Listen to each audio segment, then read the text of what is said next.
এবছর আমরা এত পিকনিক করেছি না, এরকম পিকনিক কোনোদিন করিনি। হ্যালো এভরিওয়ান, আমি সঙ্গীতা। তোমরা সকলে কেমন আছো? সকলকে জানাই হ্যাপি নিউ ইয়ার। সকলের নতুন বছর অনেক অনেক ভালো কাটুক। তো এবছরের আমার নিউ ইয়ার রেজলিউশন হলো আমি রেগুলার একটা করে ভিডিও শেয়ার করব তোমাদের সঙ্গে। তো যাই হোক, 1 তারিখে 1 জানুয়ারির দিন আমরা ডিসাইড করেছিলাম পিকনিক করব, যার জন্য সেই ছোট্টবেলার মতো করে আমরা বাড়ি থেকে সমস্ত চাল ডাল নিয়ে এসেছিলাম আর গান চালিয়ে দিয়ে একটা পিকনিকের একটা আমেজ তৈরি হয়েছিল। তারপর আমরা সবাই মিলে সমস্তটা পিকনিকের গুছিয়ে নিলাম। আজকে রান্নাটা করেছিল আমার 2 বৌদি মিলে, আর আমরা একটু টুকটাক হেল্প করেছিলাম।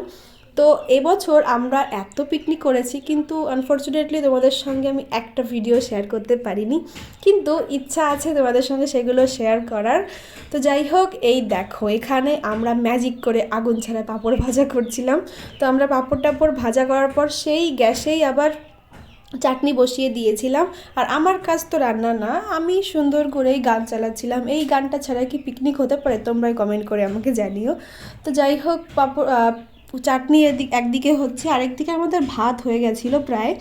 আর চাটনি পাঁপড় হওয়ার পর আমার বৌদি কড়াই থেকে তুলে আমাকে একটু চাটনি দিয়েছিল পাঁপড় দিয়ে খাওয়ার জন্য।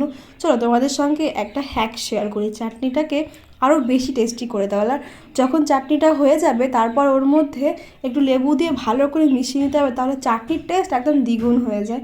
তো যাই হোক, অনেক রান্নাবান্না আমাদের কমপ্লিট হয়ে যাওয়ার পর আমরা খেতে বসেছি। মেনুটা তোমাদের সঙ্গে কালকে আমি শেয়ার করবো। ভিডিওটা ভালো লাগে লাইক করে সাবস্ক্রাইব করে